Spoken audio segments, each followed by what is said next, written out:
qui pour mettre fin à cette situation aussi confuse dans l'Est de la République démocratique du Congo avec des combats qui sont loin d'être terminés malgré les différents engagements pris par les partis en conflit.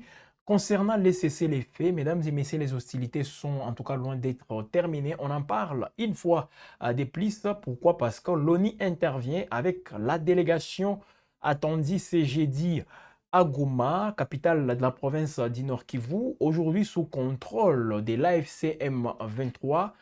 L'aéroport, voilà, c'est là où la délégation de l'ONU va atterrir. Les premiers vols depuis plus d'un an va donc fouler les sols de l'aéroport international de Goma. Comment ça va se faire? On en parle justement dans cette tranche d'actualité. Vous êtes nombreux entrés à nous suivre, mesdames et messieurs. Bienvenue justement pour être informés, pour mieux comprendre l'actualité. Qu'est-ce qui se passe une fois de plus? L'actualité ici, c'est finalement la réouverture de l'aéroport de Goma avec, comme je l'ai annoncé, cette délégation de l'ONU attendue donc à Goma dans le cadre du processus de paix. Alors, cette délégation, voilà, et elle devrait arriver, donc c'est jeudi 12 février 2026, au bord du premier avion qui atterrira à l'aéroport international de Goma après plus d'une année de fermeture. Alors, que doit-on retenir aussi? Qu'est-ce que cette délégation de l'ONU vient faire à Goma? Je me rappelle très bien parmi vous, il y a des gens qui avaient euh, qui avaient donné plutôt leur point de vue, comme quoi, voilà, les gens qui n'étaient pas d'accord avec la réouverture de l'aéroport de Goma pour dire, voilà, on va encore amener des choses pour ravitailler les éléments de la FCM 23 en munitions. C'était ça la pensée d'une certaine opinion. Alors ici, on parle, mesdames et messieurs, de la surveillance d'ICC les faits. Voilà, malgré l'accord signé en décembre 2025 entre Kinshasa et Kigali, voilà, donc la MONUSCO souhaite aussi des garanties. Alors, en visite tout d'abord à Kinshasa, le secrétaire général adjoint des Nations Unies, Jean-Pierre Lacroix, il a annoncé que l'organisation souhaite obtenir des garanties de sécurité des parties au conflit dans l'est de la République démocratique du Congo, afin d'utiliser l'aéroport de Goma pour déployer une mission de surveillance du cessez-le-feu malgré l'accord voilà, signé. Une mission de surveillance du cessez-le-feu parce que la MONUSCO doit aussi aller à Ouvira. Alors je vais vous donner en tout cas je vais vous faire des explications y afférentes. L'Organisation des Nations Unies qui souhaite donc obtenir des garanties. Voilà.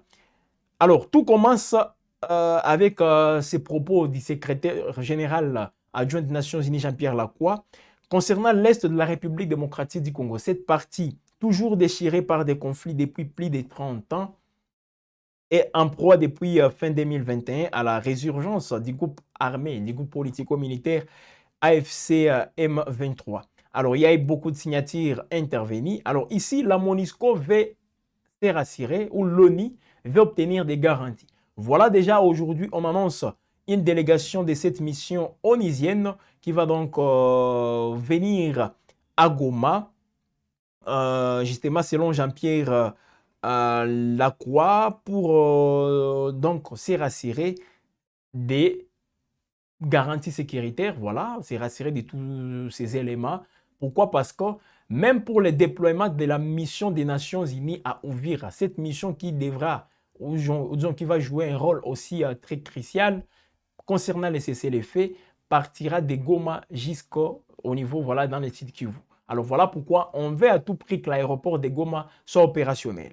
Déjà, vous pouvez constater les travaux qui sont en cours avec les images. Permettez, la qualité n'est pas du tout bonne hein, avec ces images qu'on va vous montrer. En tout cas, l'ONU souhaite donc des garanties sécuritaires, mais une source au sein même de l'AFC M23 insiste en disant ceci, si l'ONU souhaite obtenir des garanties sécuritaires pour utiliser l'aéroport international de Goma, elle devrait s'adresser directement à l'AFC M23. Voilà ces mouvements qui en assurent bien sûr la gestion en traitant les travaux sont donc en cours sur cette infrastructure aéroportuaire. Alors, Faustin peut vous montrer encore les images. Comme je l'ai dit, la qualité n'est pas du tout bonne. Mais voilà, ça montre combien de fois il y a des travaux qui sont menés. Et bien avant, c'est la MONUSCO qui avait mené les travaux pour déminer cet aéroport. Alors, les images qu'on peut déjà vous montrer, mesdames et messieurs, voilà. Plutôt les images des travaux, Faustin. Il faut revenir sur les images montrant les engins en train de travailler, pas les images des phares d'ici, s'il vous plaît, Faustin. Les images là qui montrent les travaux qui sont menés au sein de cet aéroport international de Goma. Donc, c'est la grande actualité, mesdames et messieurs. On va voir maintenant le travail de cette délégation qui va arriver à Goma aujourd'hui. Et nos sources sur place vont nous donner beaucoup de détails. Et nous, on va revenir encore pour vous expliquer tout ce qui se passe. Voilà les images. Là, c'est à l'aéroport international de Goma. Après plus d'un an, sans que cet aéroport ne soit opérationnel, voilà donc quelques travaux qui sont en cours pour se rassurer justement d'une reprise effective. Alors, est-ce que c'est pas aussi un forcing comme on est en train de le voir? Paris, lui qui avait donc le président Macron, le président français, lui avait insisté sur la réouverture de cet aéroport pour l'acheminement des différentes aides humanitaires. Alors là, c'est l'état aussi critique de la tour de contrôle de cet aéroport. Regardez vous-même, mesdames et messieurs. Donc, on avait tout saccagé. Tout en tout cas saccagé au niveau de l'aéroport de Goma. Voilà l'état actuel. Alors, peut-être avec tous ces travaux qui sont menés, vont concerner aussi cette tour de contrôle qui doit être aussi opérationnelle. Enfin, bien sûr, que les avions atterrissent en bonne et due forme. Voilà l'état dans lequel s'est trouvée la tour de contrôle de cet aéroport, tout juste après la tombée de la ville entre les mains de la FCM 23. Donc, bien avant, on avait trouvé cet aéroport dans cet état, un état aussi très alarmant, et pourtant, il y a eu beaucoup de moyens qu'on avait débloqués justement pour que ces tours de contrôle soient comme il était. Eh bien, on avait tout saccagé. Tout en tout cas, pour que l'aéroport ne soit même pas opérationnel. Alors déjà là, il faut qu'il y ait des travaux aussi de fond en comble pour que les choses aillent bien. Alors donc, les engins que vous voyez sont en train de travailler, sont en train de tout faire pour que l'aéroport soit opérationnel. Donc aujourd'hui, les habitants de Goma peuvent enfin entendre les bruits d'un avion. Voilà, un avion qui va atterrir dans cet aéroport. Alors la question, est-ce que c'est un avion? Oui, bon, là c'est dans les cadres humanitaires parce que ce sont les humanitaires avec l'ONU qui vont atterrir aujourd'hui. Les hélicoptères aussi, voilà, facilement. Vous pouvez quitter Beni et atterrir à Goma. Donc, c'est une grande actualité. Alors, je ne sais pas qu'est-ce que vous pensez, mesdames et messieurs, de cette de cette remise, justement, en termes aussi d'opération de cet aéroport international de la ville de Goma. Alors, c'est dans le cadre tout simplement de cesser les faits. Si une délégation de l'ONU vient ici, c'est pour se rassurer que le cessez-le-feu est respecté. C'est pour se rassurer, bien sûr, que toutes les parties sont en train, voilà, de respecter les engagements qu'elles ont et même pris au niveau des Doha, au niveau même des États-Unis d'Amérique, dans les différents accords déjà signés. Alors, ça passe bien sûr par une mission neutre.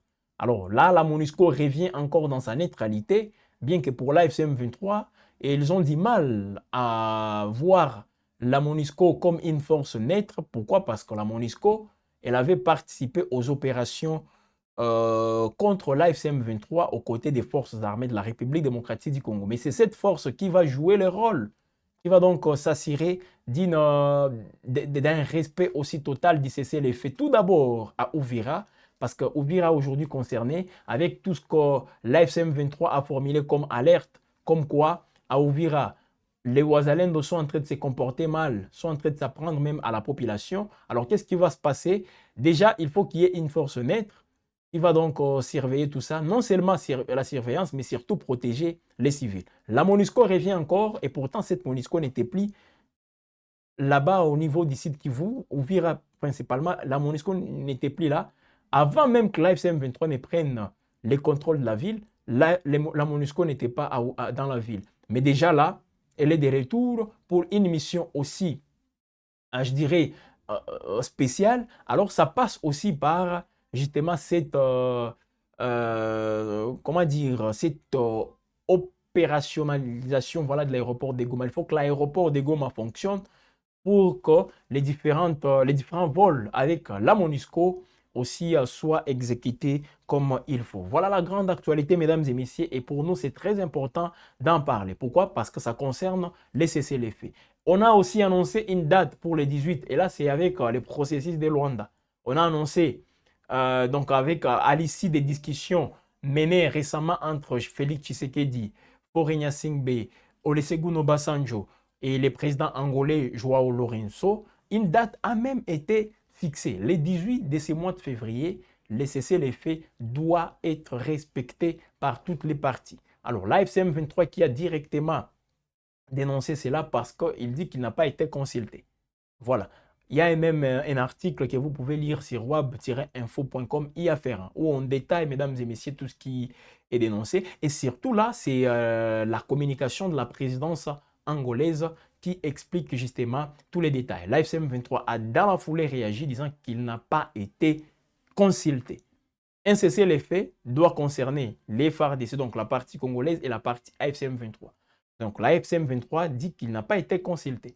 Alors, côté congolais, on est en tout cas déterminé, côté gouvernement congolais, pour que les sons disant cessez-le-feu soient aussi respectés. Voilà donc cette grande actualité, mesdames et messieurs, qui fait à ce que nous puissions encore une fois nous présenter auprès de vous pour vous faire tous ces détails. Voilà l'aéroport de Goma. J'insiste encore une fois, aujourd'hui, on va assister au premier atterrissage d'un avion. Voilà, et là, c'est avec la MONUSCO qui vient bien sûr dans une mission voilà, des surveillances du cessez-le-feu. Le cessez-le-feu qui doit être respecté par toutes les parties. Alors, la mission devra atterrir à Goma.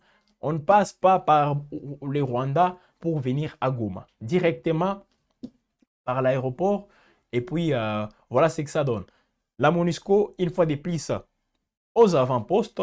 La MONUSCO qui... on pensait tous qu'elle n'a plus de choses à faire en République démocratique du Congo. À chaque fois, lorsqu'on tend vers la fin du mandat de cette mission onusienne, voilà, elle trouve toujours d'autres explications pour justifier son séjour ou les prolongements de son mandat sur les sols congolais. Ils vont encore faire un an. Ils sont d'abord, on a prolongé récemment au mois de décembre. Ils sont encore là jusqu'au mois de décembre de cette année en cours. Et après, vous allez encore voir que la même MONUSCO, on va prolonger son mandat. Je tiens à rappeler encore qu'elle est en République démocratique du Congo depuis 1999. 1999, donc ça fait 27 ans bientôt que les forces onusiennes sont sur les sols congolais. Pour quel résultat? À vous la parole, mesdames et messieurs, vous allez nous en dire un peu plus. Nous sommes donc à la fin, pratiquement à la fin de cette production pour aujourd'hui. Laissez-moi vous dire une fois de plus, merci de nous avoir suivis. C'était juste une tranche d'actualité pour vous informer, pour vous mettre au parfum de l'actualité avec tout ce qui se passe.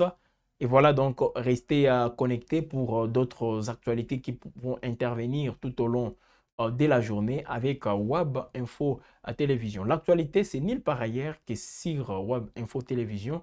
On est là toujours. Lisez. Visitez justement toutes nos plateformes numériques. On est partout, TikTok, Facebook, notre site wab-info.com, là où il y a justement toutes ces informations. N'hésitez pas aussi de vous abonner massivement, activer la cloche de notification, commenter, partager et surtout aimer toutes nos productions. Merci mesdames et messieurs. Merci aussi à Faustin Mouiwa, lui qui nous a réalisé des mains à des maîtres. Voilà, bonne suite du temps chez vous.